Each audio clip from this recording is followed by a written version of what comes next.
Ayan, so recording na siya. Ulit. So, ulitin natin para ano. Asan na yun? Close natin yan. Andito tayo, di ba? Kanina, ulitin na lang natin para mas start, mas fresh. Sa paggagawa ng project, wait lang. Sa paggagawa ng project, gagawa tayo ng folder.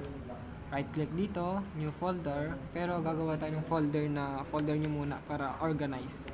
Kasi dito yung mga files or projects na ginawa ng nakaraan eh. So 2E, inside that folder, gawa ulit ako ng folder. Projects, sabihin natin projects. Inside that folder, nasa 2E projects ako gawa ako ng folder na paglalagyan ng project natin, which is going to be the 3 ways to use CSS. Yan. Inside this folder, we can right click here, no? Andito ako sa 3 ways to use CSS. Right click, show more options, and open with code. Or we can open VS Code, no? We can open VS Code. And then, okay, full screen. And then file, open folder, and then asan ba 'yon? Nasa my desktop. Anong folder? 2E. Sa folder na 2E, may projects. Doon natin nilagay. And ito yung project folder natin. Select folder. And we have our folder inside our VS Code na. Okay. So, ano ba yung next na gagawin natin? Gusto natin gumawa ng website, no, na pagde-demonstratean kung paano gamitin si CSS. So, ano yung unang file? Para makagawa tayo ng skeleton class.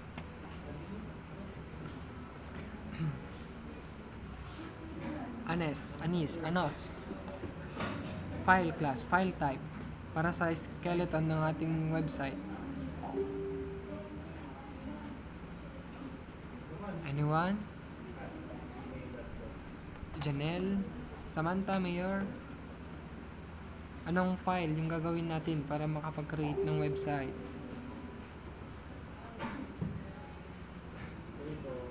Pakilagay sa chat box. Ayan. Tama.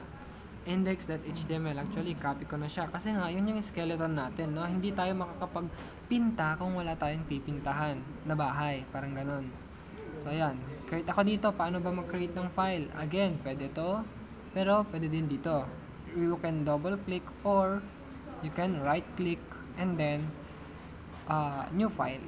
Ito, new file. New file, ilagay ko dyan yung pangalan. Index.html. Hit enter and then andito na yung file natin. Lalagyan natin siya ng laman. Lalagyan natin yung exclamation point. Tapos, tanggalin ko muna to para hindi masyadong maano. Ayan. Meron na tayong file. Actually, pwede na natin yan i-display sa my website. So, it's gonna be wait lang. So, ano pa pag gagawa tayo ng output, diba dito? Display natin sa my browser. So, paano natin ilalagay itong output na to dito? So, ang isang way, madaming ways. So, pero ang isang way, para hindi na tayo pupunta sa Explorer, right-click natin yung file, index, and then copy path. And then, i-paste natin dito. No? Yan. Enter. There you go. We are displaying the content here, no? Pero hindi pa siya masyadong kita. Ito, document. Ito yun. Again, title. So, ipalit natin dito 3 ways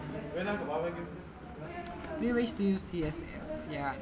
3 ways to use CSS. May auto suggestion na naman siya. Wait lang. Tanggalin muna. Copilot. Nag-auto suggest kasi. Wait lang. Disable. Restart. And also yung prettier. Tanggalin ko lang class kasi para hindi nagfo-format. Prettier, asan na? Hanapin ko na. Wait lang ha. PPPP. Prettier, PHP. Ayan, prettier. Ito siya. Disable ko muna. Ayan. Disable and we are good to go now. Okay, back to the file, no?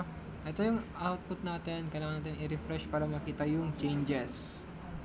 Now, we are going to use a p-tag, no? A p-tag muna. Gamit tayo ng p-tag dito. Tapos, sabihin natin, happy birthday. Happy birthday.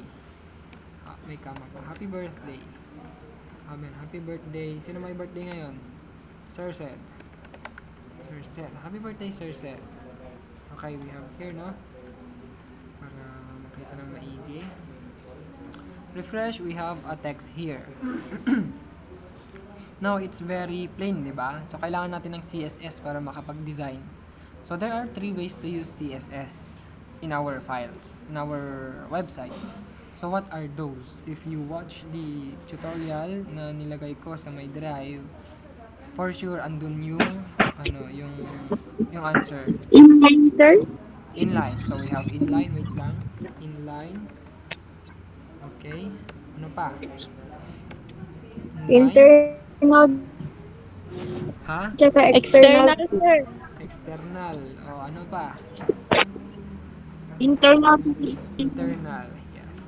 So, we have 3 ways here, no? Inline, external, tsaka internal. So, pag nagtataka kayo, ano yan, sir? Kung hindi ko pa na-introduce, no? So, to make it sure na alam nyo, ito is comments siya. Ito yung comments. Pag rin-refresh ko yan, wala yan dito. Hindi yan mapiprint kasi nga comments lang, hindi yan napiprint. Same lang din sa may programming, no? Nung nag-prog 1 kayo, may comments din. So there you go, we have 3 ways here, no? Actually, ilagyan ko ng label. 3 ways to use CSS. Wait lang, CSS. So where can we find, no? Where can we find these definitions? Again, on the internet, in the internet, sa may W3 schools. So, para imimik talaga kung paano tayo maghanap ng documentation, search natin Google muna, no? Saan yun? Google, oh. Sa Google, search yung W3 Schools. Yan. And then, click W3 Schools Online, web tutorials. Then, hit the CSS tab, no? Dito tayo sa CSS. And, dito sa CSS, we can have here so many subtopics, no? So, ang hahanapin natin is how to. I think it's the how to. And here, we can see the 3 ways, no, of inserting a style sheet, no? External, internal, at saka inline. Yan. Kung napanood nyo, ganyan din. 3 din yung andun sa my videos. English lang kasi, no? Pakisamahan nyo na lang yung nagsasalita sa my tutorial kasi English yun, complete English. Okay, so ano yung uunahin natin? Unahin natin yung inline muna, no? Inline. Paano ba tayo mag-design ng inline style? So, gusto ko gawing red tong kulay na to, sir. Paano siya gagawin? Anyone? Anyone who knows how to make this color red using inline? Napanood nyo ba yung tutorial, class? Pwede nyong panoorin ulit kung paano yung inline. May alam or may idea?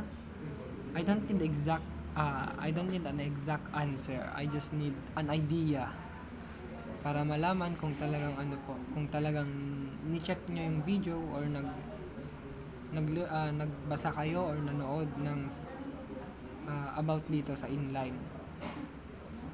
Ayan, very good. So we have here Samantha Saben na. Ito yung kay Samantha. Kay Samantha, actually, i-close ko muna to ha, class. Ito, i-close ko muna yan para malaki. Ganun lang siya. Para itagal yung, tawag dito is Explorer, no? Para makita yung files. Ngayon, itatago ko muna siya. Ayan. Okay, natago na siya. Mas malaki na yung ating view para sa code.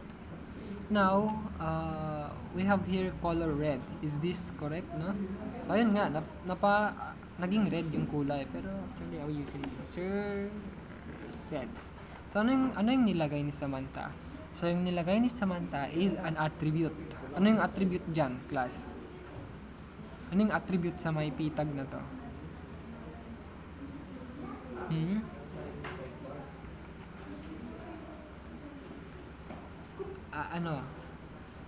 Ano yung attribute? Hala, naka-open pa lang Facebook ko dyan. Okay. Ano yung attribute? Yung attribute dyan, class, is yung style. So, pag style attribute, yes, yung style. So, pag image, yung attribute ng image, so, yung attribute ng image, source at saka alt, no? Ganyan yung mga attributes, kulay blue sa may VS Code. Ngayon, dito sa may pitag natin, nilagyan natin ng style na attribute. And inside that style attribute, we have key value pairs. So, what are the key value pairs, no? What are those, no? Ito po yung syntax ng CSS. Yan. Yung kulay na ilagay natin sa key at saka value. Key at value. Save, no? Para may reference tayo, save ko muna dyan. Key value. Ito yung key, ito yung value. Ano yung key natin dyan? Yung kulay. Paanohin mo yung kulay? Tanong ni browser, gagawin kong red. Ganun yung parang pakikipag-usap natin sa browser nun. Etong si pitag, lalagyan ko yan ng style. Ginamitan natin ng style attribute. Yung style magiging color na red. What if gusto mo pa ng ibang style? No? After the semicolon, you can space add another key value pair. So ano pang key value or ano pa yung mga keys na pwede mong gamitin na i-apply sa pitag. Actually, madami yan, no? Pero hindi natin sila iisa-isahin. So, ang relevant para sa current content natin is the size, no? Alam nga naman mag-happy birthday tayo ng napakaliit, di ba? So, it's better to make it bigger kasi nga greeting siya. Okay, so let's remove the first one para iisa na lang. This is from Saben. Lagyan ko ng comment para ano. Yan. From Saben. Mayor. Sorry, Mayor. Okay na. Comment lang yun, ha? Wala dyan. Para ma-take note lang kung sino yung nag-recite, no? Okay, we have here a happy birthday, diba? Duplicate ko muna para ano, duplicate ko para makita kung ano yung ilalagay or yung difference, no? Ngayon gusto natin palakihin, diba? Okay, so ang gagawin ko, or anyone who knows the key for the size of text content. Anyone?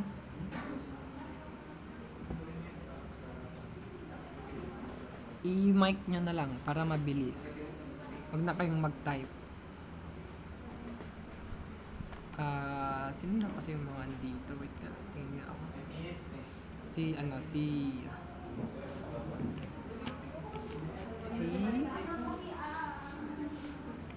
Ito. Gawa tayo na para exciting, no? Para hindi yung tinutulugan nyo ako kasi sleeping hour ata ngayon. Nakakaantok. Okay, copy wait lang. I'll just copy your names nandito. Ang liit. Konti yung andito. Copy your names and open it in Excel. Gawa tayo ng wheels. Can paste it here. Wait lang. It's lagging. Paste. Naglalag si Excel. Anlala. Ayan. Okay, we have here names. Ilan lang kayo?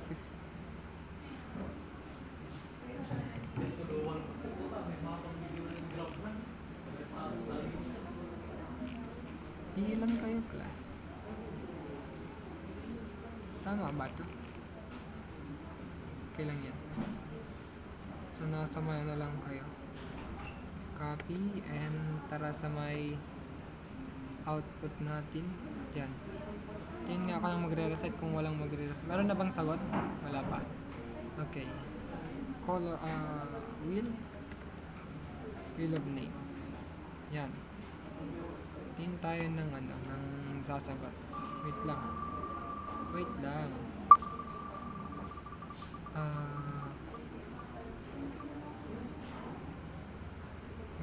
Basta. Dito. Makinig kayo, ha? Edit title. Hindi. Asan ito? Ayan. Paste. Ayan. Matatlo na lang. Ba't ang daming lagpas dyan?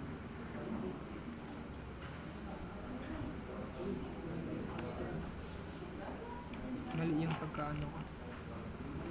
Class, sumagot na kayo para hindi na ako mag-wheel of names. Saan yung data? Font size, sir. Font size. Oh, tama. Wait na. Ba't ganito? Okay, export as CSV. Desktop. Ito pala yung names. Sorry. Ayan. Sino yung keep? Close, don't save. And dito, paste. Ba't may mga ano pa din? Ayan. No? Okay, sino yung sumagot? Sino yung ano natin? Sino yung sumagot? Font size daw. So, na-search niya or I think na-encounter niya, no? So, font size yung gagamitin para palakihin. Font size. Actually, pag tinype niyo yung font, makikita niyo na agad yung mga relevant keys na pwedeng gamitin sa font. Pwede yung font weight, font family, at saka kung ano-ano pa. So, font size yung gagamitin natin. Gusto natin siya. Ang default kasi niyan, class, is 16 pixels. So, pag sinave ko to and ni-refresh, hindi yan magbabago. Kasi yan yung pinaka-default na text sa browser, 16 pixel. Now, we're going to modify it to make it bigger. So, how about 100 pixel? If I save it, so, masyado nang malaki. No? Masyadong malaki. 70. Okay. Okay, perfect lang siya, no? Actually, 60 para makita nyo yung another key pang may. Okay, 60 pixel. Okay na siya, di ba? So, ito lang yung way natin. Ito yung way natin para makapag-add pa ng another style, no? After a key value pair, after ng semicolon, lagyan mo ulit ng key value pair. No, ganun siya. And then, what if gusto ko pa po lagyan, no? Currently, yung item na or yung content natin nasa gilid, gusto natin ipagitna. Kasi ngayon nasa gilid yan eh, no? So, tanggalin na natin yan or ilagay na natin yung comment natin siya. Yan. Comment na natin yung nilagay ni Saben from Mayor. Okay? Ang gawin natin, class, is to make it bigger. Or, I mean, to align it center. No? Currently, yung text natin nasa gilid. May space dito na uneven. So, ang gawin natin, text align. So, text align yung key at saka yung value will be center. So, we have here 3 values, no? Merong center, merong start, merong end. Yung default is start. Yan, starting default. Yan siya nagsisimula.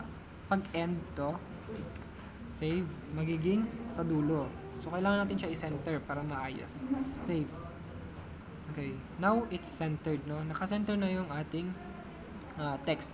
Ngayon, as you can see here, guys, in our editor, nag-i-scroll tayo, no? So, paano ba siya i-scroll pahiga, no? Lagyan nyo lang, i-click nyo lang yung shift and then i-scroll nyo yung mouse. Ganun siya.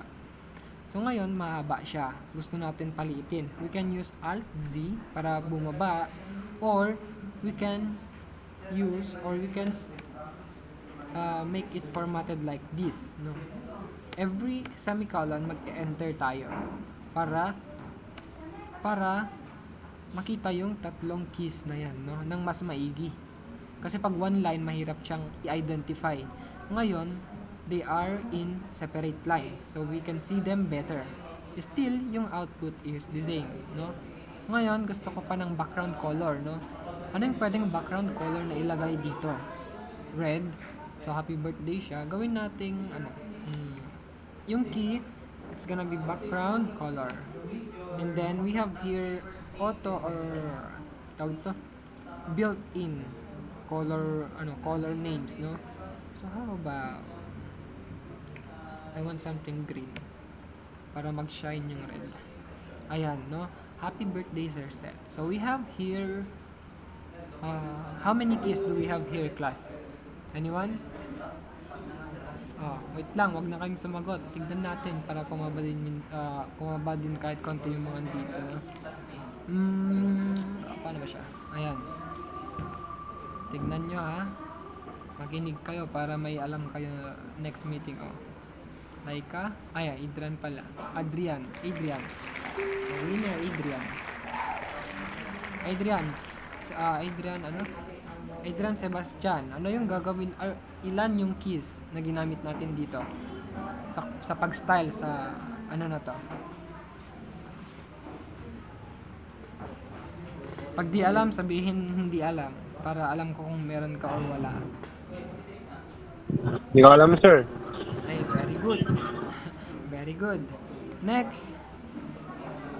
Wag na natin yan i-remove, no? Next. Di mo alam, makinig ka din, no? Para alam mo later.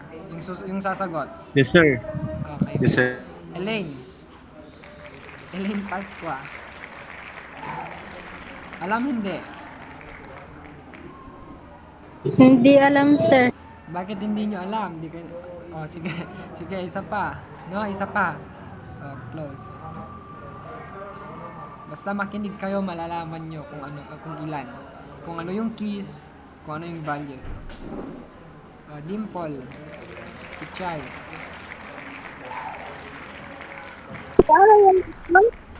Ha? Ano? Tanong mo, sir. Okay, very good. Tinanong yung tanong. Ano yung mga keys na ginamit natin dito? Or ilan yung mga keys na ginamit natin dito sa pag-style sa Happy Birthday, Sir Sir? Ilan yung key? Number lang siya. Ano? Ano siya? Chappy. Pardon? 4 daw? 4 daw, sabi? Sir. I-chat mo nga, Dimple. Hindi ko marinig ng maayos. Pakichat, pakichat.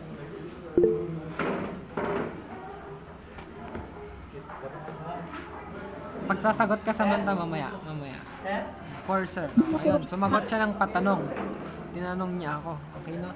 So, ang sagot dyan is 4 po talaga. So, may clue ka kung bakit 4. Ano yung mga yon, Dimple? Ano yung mga 4 na yon? Ano yung mga key? Need a help? No? Spin ulit tayo, Dimple. Ha? Sa color, size, Color, okay. sa background color, sir. So, yun, tama, no? Si Dimple, tama siya. Yun yung mga... Wait nga, para ma-take note ko yung ano, nagre-reset. Pichay. Recite. Recitation. Pichay, Samantha, Jovita, was it? When ni Jovita, ken ni Zan, ayan. Okay, dapat tatay ni Janelle sa Dechay. Janelle. Tama ba? Okay, ganyan. Basta i-take note ko lang, no? Ngayon, class, tama yung sinabi niya. May 4 keys na ginamit sa pag-design nito. Ano-ano yung mga yon? O sa mga hindi alam kanina, yun yung color, yun yung font size, yun yung text align, at saka background color. Yun. Yes? Okay. Next. Ano pa ba yung pwede nating gawin dito, no? Para maging color...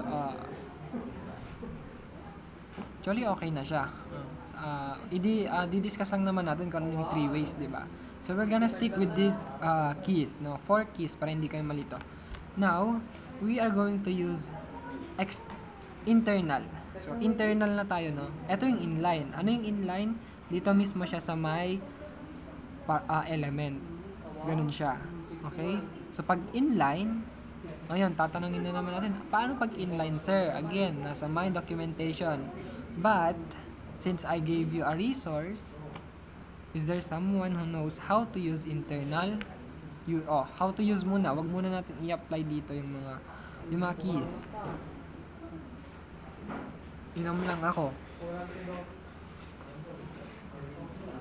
I-search nyo na. Kung gusto nyo i-search. Internal tayo ha. Internal. Kung paano siya gamitin.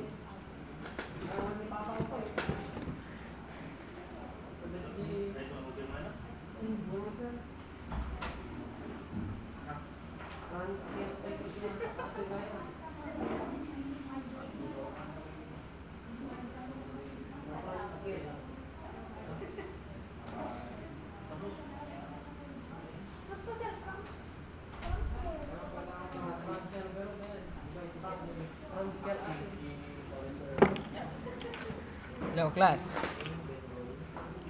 Tandaan? Jovita. Sir, Oh, anya, kasano? Anya, hindi, sir. Dingag ding dingig. Inline, Ala! inline. Oh, wait lang, si Carl daw, si Carl Naces. Okay, Carl, Wait lang, sir. acknowledge. Ano siya, Carl? Paano? Carl. Nasa head yung style, sir. Okay, nasa head daw yung style. May idea na siya. Nasa head yung style. Ano yung gagamitin dito? No? Ano yan? Talosig? Bakit talosig? Carnaces? Sino to? Ikaw to? Talosig? Oh, I think yun yung ibig sabihin niya na. So si Carnaces or si Talosig, sabi nila, nasa head yung style. Asan ba yung head natin? Andito siya. Ito yung head. Ito yung head. Ito yung body. No? Ito yung HTML.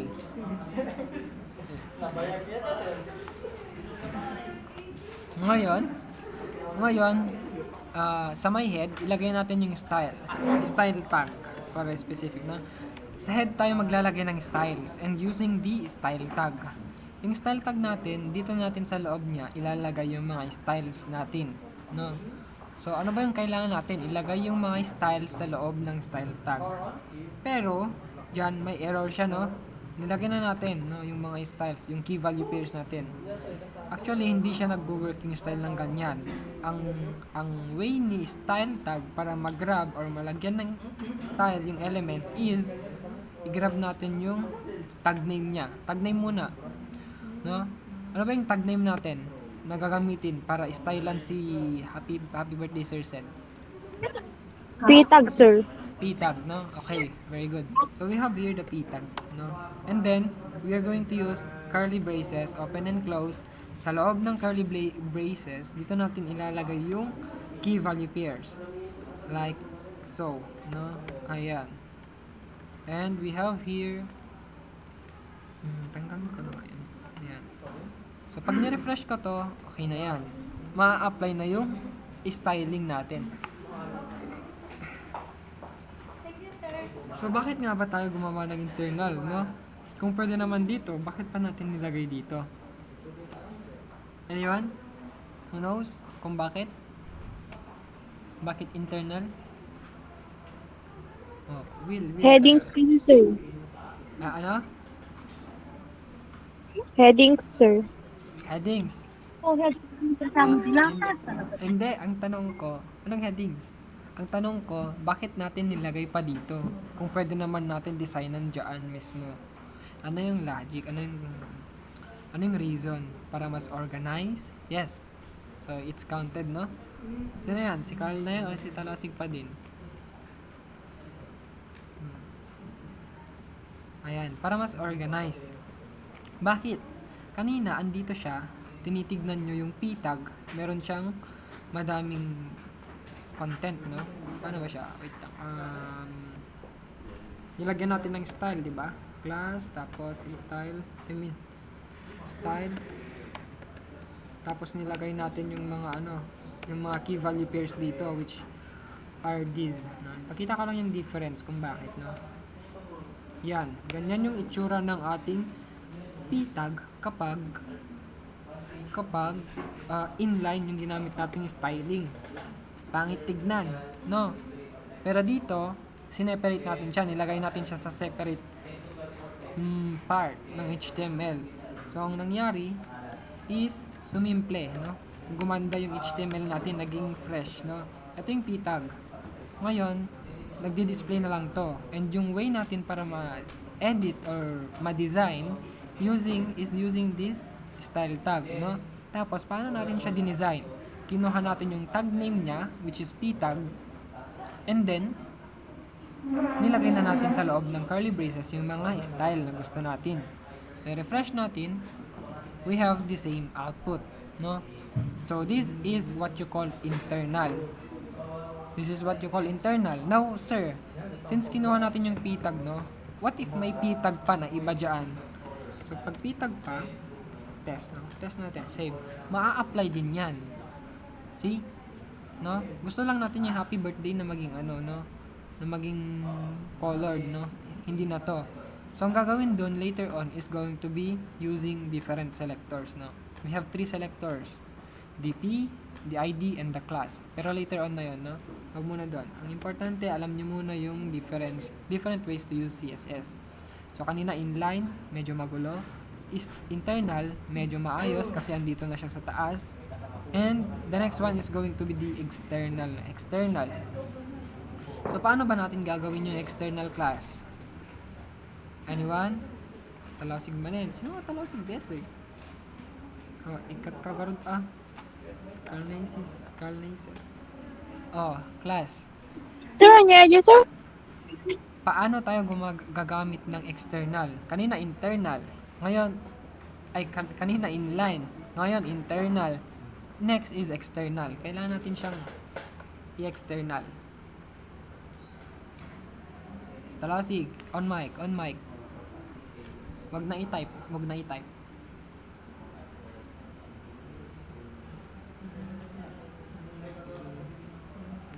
I-review yun to i-upload ko ito ilatan.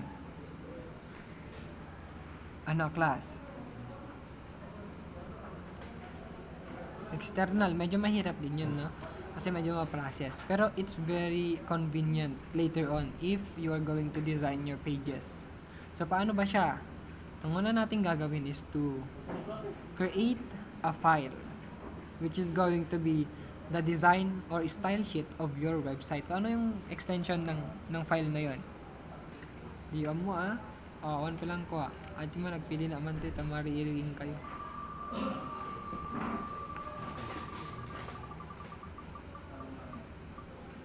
Damdama, sa bed. Ano yung parang dama ko? Zan Francesca. Zan, you are the winner. Alam o hindi? Zan? Absent? Absent siya? Aray ko. Nag-left ata, sir. Ha? Nag-left ata. Nag-left. Aray ko, absent ka. Wait lang. Sana? Wait lang. Absent. Lagyan natin dito absent. Yan. Okay, next. I-remove na natin to, no? Ay, wag, baka bumalik. Mamaya, magkahanap ako ng para magising yung mga iba dyan. Rizalin. Alam mo? Hindi ko po alam, sir. Hindi Bakit po. Hindi mo alam. Cherries. So, next tayo. Present siya. Ilan na yung naghindi? Wait lang. Para magising. Patricia Jane.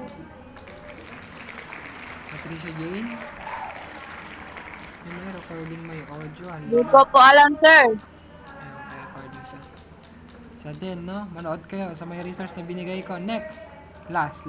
Bago tayo mag-acknowledge ng mga hands. Okay. Zan. Ito yung absent, di ba? Tama ba? Ito yung absent, di ba? Yes. Yun. Yes, sir. Okay, class. Absent yan.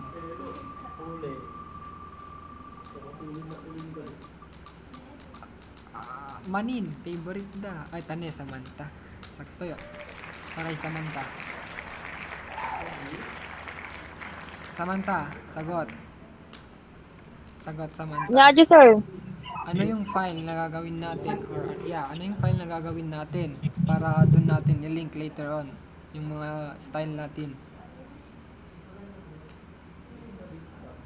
Ano siya? CSS. Okay, CSS daw. CSS yung file na yun. So, lagyan natin dito ng new file. Gagawin natin styles.css. Bagang. Yan. Sa loob ng styles.css, ilalagay lang natin yung design, paano ba siya? Structure, kung paano natin siya dinesign using internal. So, using internal, we have here this one. No, i-cut lang natin yan. Tanggalin na natin yung style tag. And here sa CSS, ilagay na natin siya. Save. Pero what you can see here is correct, no? Correct naman siya. Pero, hindi yan nagana. Bakit kaya? Bakit? Bakit? Class? Wait lang, spin tayo, spin. Spin ulit. Para makita ko yung mga absent.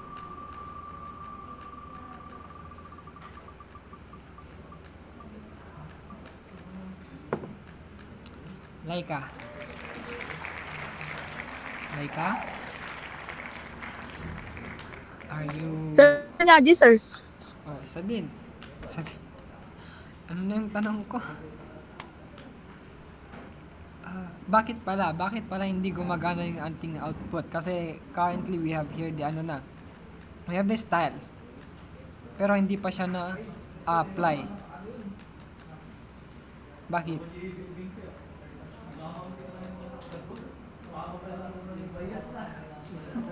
Bakit? Huwag kayong maguluhan na. Ito yung file na, itong square na to, ito yung HTML, ito yung square na to, ito yung CSS. Pinag ano ko lang sila, pinagpatong para makita natin yung dalawang style. Di alam, Laika? Hindi, sir. Okay, makinig ka, no? Makinig ka kay Carl Naces, no? Kay Carl Naces, go. On mic na kasi, Carl. Para hindi na mag-type.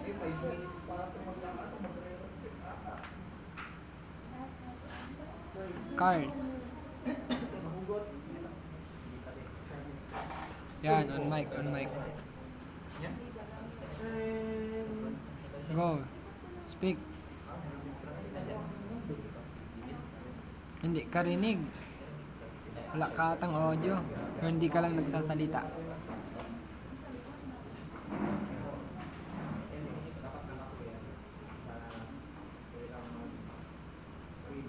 Carl, are you speaking?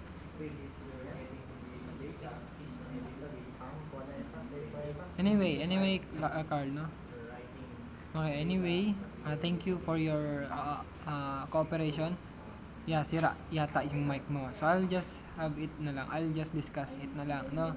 So, bakit hindi siya gumagana? Yun yung tanong natin, yung problem natin. So, ang gagawin natin is to link it. I-link. Paano ba siya i-link, sir?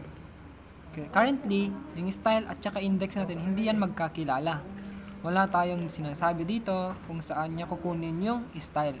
So, paano natin siya sasabihan na hanapin niya yung style na to? Kasi dito yung style natin. So, ang gagawin natin, sa my head, ilagay natin yung sagot ni Samantha dito, no? Link I think relative yun, no? So, lagay ko na lang dito, no? So, gagawin dyan, LINK, tapos makikita nyo may CSS dyan. Automatic na yan. So, link, rel, tawag dito, relationship, no? Link, relationship niya is style sheet, no? So, lalagyan natin ng relation. Saan niya kukunin yung style sheet na yun? Dito sa may, para mas sure, no? Dot slash, and then sa my style.css. Yan. So, makikita natin yung laman ng folders natin pagka nag-dot slash tayo. Dot slash, and then yung laman ng folders natin is going to be these two. Pero ang pipiliin natin, styles.css. Save. Pag ni-refresh ko to, okay na siya. Meron na tayong output, no? Same lang. Pero ano ba yung difference? Ano ba yung essence ng pagpapalit or pag-use ng different ways? Sa una, magulo, di ba? Gumamit tayo ng internal. Pero sa internal, meron pa din tayong CSS na nakikita dito sa HTML natin. Pero ngayon, class, gumamit na lang tayo ng link. Ngayon, this way, mas clear na sa atin kung ano yung laman ng document na to. Kapag nakatingin tayo sa may index.html, HTML lang yung makikita natin. Pero kapag ka style.css, CSS lang yung makikita natin. So, hindi tayo malilito. Ganun yung pinaka-essence kung bakit tayo may three ways of using style sheets. Three ways of using style sheet. We can separate things para mas madaling intindihin yung code natin. So, for some reasons, hindi lang ganito, no? Or for some reasons, later on, hindi lang ganito yung code nyo. Madaming content yan. So, hindi lang, pag madaming content, ibig sabihin, i-stylean nyo din yung mga content na yon. And it's very messy if you're going to, style it using inline. And medyo messy pa din kahit gagamitan nyo ng internal. Mas maganda gamitan nyo ng external. Yung ililink nyo lang yung CSS dito, para dito lang kayo mag-design, no? For example, meron pa kayong dito ng H1. Ano ba? Ilagay na. Heading 1. Save. Ngayon, pag maglalagay tayo ng design, dito na lang tayo sa may CSS. Gamitan natin ng H1. And then, lagyan natin yung design, I think, ito lang. Lagyan natin yung kulay na, yan. Save. Actually, wag muna to, baka maguluhan kayo. Lagyan natin blue-violet. So, ganun pa din yan, no? Pwede pa rin nating i-grab yung mga elements sa CSS natin. Merong H1, merong p-tag. Pero later on, madami pa tayong elements diyan. So, gagamit tayo ng class at saka ID para i-select sila, no? Actually, anong oras na ba? 1:54. Okay. So, i-introduce ko na sa inyo kung paano gamitin yung mga classes to. So, ano ba yung gagawin natin? Bakit tayo gagamit ng classes or IDs? So, sa ID muna tayo. Pag ID yung ginamit, lagyan natin ng P. Gawin natin P muna and another paragraph. Here class, na-apply yung design natin sa dalawang elements which are p tags, no? Pero gusto natin dito lang ma-apply yung ating style. Sa paano siya, lagyan natin ng ID muna na ID. Yung ID niyan is greeting na lang. Greeting. Yung ID na greeting na yan yung gagamitin natin para i-grab yung element na to. So sa style.css, sabihin natin ID, greeting, ilagay mo tong style na to, no?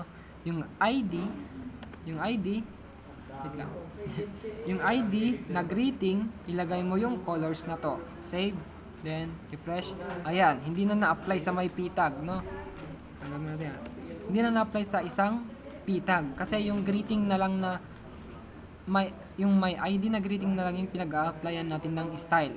Now, what if stylean ko din yung isa? No, stylean ko din yan. So, lagyan ulit natin ng ID, identifier niya. So, ID, another P. Unp. Actually, let's move complete. Another P, no? So, i-grab natin yung another P na ID niya. Sa style.css, ilagay natin hashtag. Yan yung ID. ID, another P, curly braces, and then ilagay natin yung style na gusto natin. Color, aqua, and then font size gonna be 30 pixel, and then font family, it's gonna be this one. Okay, refresh natin. We have different styles but the same tags, no? P-tag to, P-tag yan, na-applyan natin ng different styles using the ID, no? Paano yung itsura niya? Ganyan. Yung p-tag na to may ID na greeting. Yung p-tag na yan may ID na another p. Ganun siya, class, no? Ganun yung pag-target natin ng elements, pag-access or select natin ng elements sa DOM or sa HTML. And I think that's all.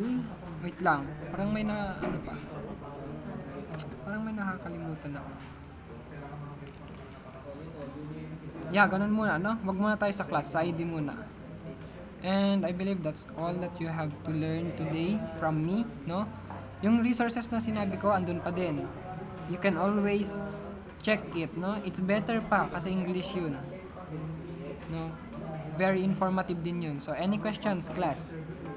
May tanong dito. Para separated po yung code circle. Yes, very good, no? Para separated yung code. Yun nga, yung index tsaka CSS magkaiba. Ang tawag dun, class, is SOC, Separation of Concerns. Kasi tignan nyo, class, eto. Kita nyo to? Ito yung system. Ganito yung gagawin nyo later on. Dito, class, nasa-separate siya. I'm using a framework kasi. Meron akong HTML. Tignan nyo, hindi lang isang element yung HTML ninyo later on. Hindi lang siya, hindi lang ganun, no? Merong logic, merong skeleton, at saka meron din siyang CSS. Pero currently, I'm not using CSS na. No, I'm using these Tailwind classes. So, ganun yung idea. Kailangan nyo i-separate of concerns kasi very, very messy talaga yung magiging code nyo later on. So, ganun po. Are there any questions, class, before we end? Ha? None, sir. None. Okay, very good. Naintindihan, no? O, Carl. May tanong si Carl. May tanong ba or kanina pa yun naka-raise?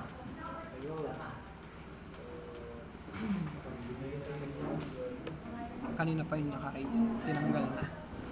Are we done? Yes, we are. No? So, class dismissed po. Thank you for listening and that's all. I'll upload the I-pause ko na para hindi masyadong malaki.